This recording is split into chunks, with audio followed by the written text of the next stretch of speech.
100% வாக்குப்பதிவை உறுதி செய்யும் வகையில் குற்றாலம் மகளிர் கல்லூரியில் மாவட்ட ஆட்சியர் தலைமையில் விழிப்புணர்வு உறுதிமொழி எடுக்கப்பட்டது. தமிழ்நாட்டில் சட்டமன்ற பொதுத் தேர்தல் இந்த மாதம் 30ஆம் தேதி வேட்புமனு தாக்கலுடன் துவங்கி அடுத்த மாதம் 23ஆம் தேதி ஒரே கட்டமாக தேர்தல் நடைபெறுகிறது. இந்த சட்டமன்ற பொதுத் தேர்தலில் அனைத்து வாக்காளர்களும் வாக்களிப்பதன் அவசியத்தை வலியுறுத்தியும் 100% வாக்குப்பதிவை உறுதி செய்யும் வகையில் தென்காசி மாவட்ட நிர்வாகம் மற்றும் மாவட்ட மகளிர் உரிமைத்துறை சார்பில் குற்றாலம் பராசக்தி அரசு மகளிர் கல்லூரியில் வைத்து மாவட்ட ஆட்சித்தலைவர் கமல்கிஷோர் தலைமையில் 100% வாக்குப்பதிவை உறுதி செய்யும் வகையில் விழிப்புணர்வு உறுதிமொழி எடுக்கப்பட்டது. மாவட்ட ஆட்சித்தலைவர் கமல்கிஷோர் உறுதிமொழியை கூற, அவரை பின்தொடர்ந்து கல்லூரி பேராசிரியர்கள் மற்றும் கல்லூரி மாணவிகள் உறுதிமொழி எடுத்தனர்.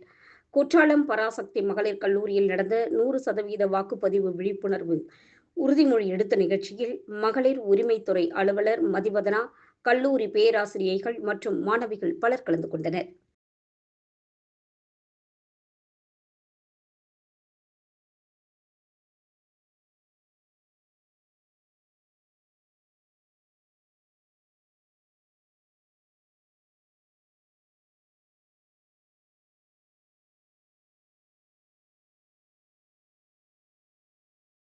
விதமாகவும் மற்றும் பிற உயர்நிலை அதிகாரிகள் அவர்களை வரவேற்கும் விதமாகவும் இந்நிகழ்ச்சி நடைபெற உள்ளது.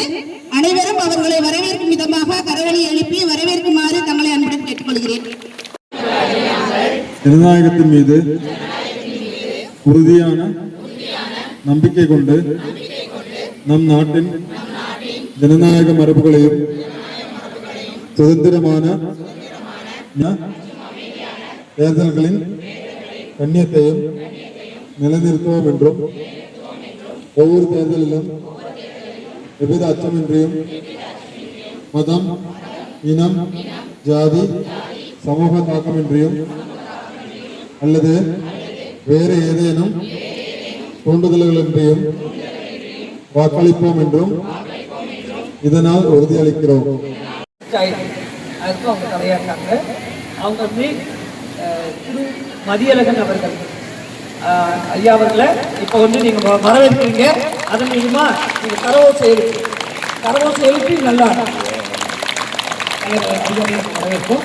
அவங்க வந்து இப்போ உங்கள் மத்தியில் சில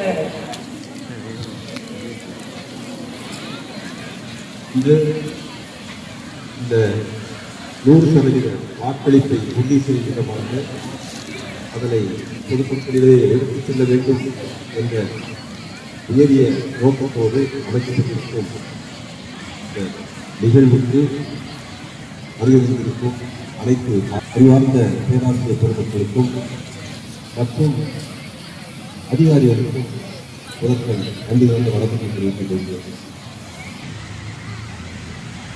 100% வாக்களிப்பை உறுதி செய்ய வேண்டும் என்ற எண்ணத்தோடு அந்த நோக்கத்தை பொதுமக்களிடையே எடுத்துச் செல்ல வேண்டும் என்ற உணர்வோடு இந்த தேர்தலில் நமது தென்காசி மாவட்டத்தில் சராசரி வாக்குப்பதிவு 72.89% இருந்தது.